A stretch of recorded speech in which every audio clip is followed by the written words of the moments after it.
ഈ മനോവിഷമം വരുന്ന സമയത്ത് ഒട്ടും ആത്മവിശ്വാസം ഇല്ലാത്തത് കൊണ്ടാണ് ഇങ്ങനെയൊക്കെ സംഭവിക്കുന്നത് എന്ന ഒരു പൊതുസങ്കല്പത്തിനോട് ഡോക്ടറുടെ പ്രതികരണം എന്താണ്?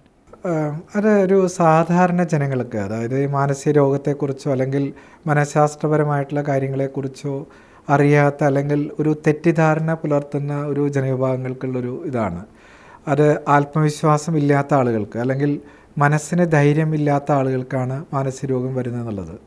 അതിൽ ശരിക്കും ഈ നമ്മുടെ അൾട്ടിമേറ്റ്ലി മനസ്സ് എന്ന് പറഞ്ഞാൽ തലച്ചോറാണ്. അപ്പോൾ തലച്ചോറിനൊരു ധൈര്യമില്ലാത്ത അവസ്ഥ എന്നിട്ടൊന്നുമില്ല. നമ്മുടെ തലച്ചോറിൽ സംഭവിക്കുന്ന ചില കെമിക്കൽ ചേഞ്ചസ്, അതായത് ന്യൂറോ ട്രാൻസ്മിറ്റേഴ്സ് എന്നൊക്കെ പറയുമല്ലോ, നമ്മുടെ വിചാര വികാര വിക്ഷോഭങ്ങളെയെല്ലാം പെരുമാറ്റങ്ങളെയെല്ലാം സ്വാധീനിക്കുന്ന നമ്മുടെ തലച്ചോറിൽ ചില ന്യൂറോ ട്രാൻസ്മിറ്റേഴ്സ് എന്ന് പറയും. അതായത് ഈ നാഡീകോശങ്ങൾ അങ്ങോട്ടും ഇങ്ങോട്ടൊക്കെ ആശയങ്ങൾ വിനിമയം ചെയ്യാനായിട്ട് ഉപയോഗിക്കുന്ന ചില കെമിക്കൽ രാസപദാർത്ഥങ്ങളാണ് ഈ ന്യൂറോ ട്രാൻസ്മിറ്റേഴ്സ്. അതിലുള്ള വ്യത്യാസം, ഏറ്റക്കുറച്ചിൽ, അത് പല സർക്യൂട്ട്സ് ഒക്കെ ഉണ്ട് നമ്മുടെ ബ്രെയിൻ.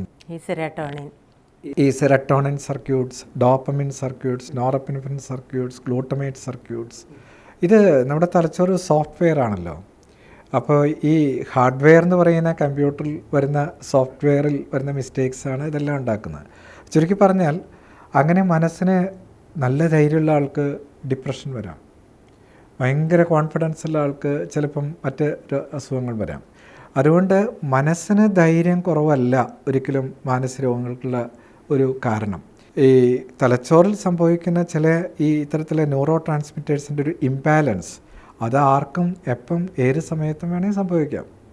പുരുഷനോ സ്ത്രീക്കോ കുട്ടികൾക്കോ വലിയവർക്കോ പണക്കാരനോ പാവപ്പെട്ടവനോ ഏത് ജാതിയും മതമുള്ള ആൾക്ക് ഏത് സമയത്ത് എപ്പോൾ വേണമെങ്കിൽ സംഭവിക്കാം.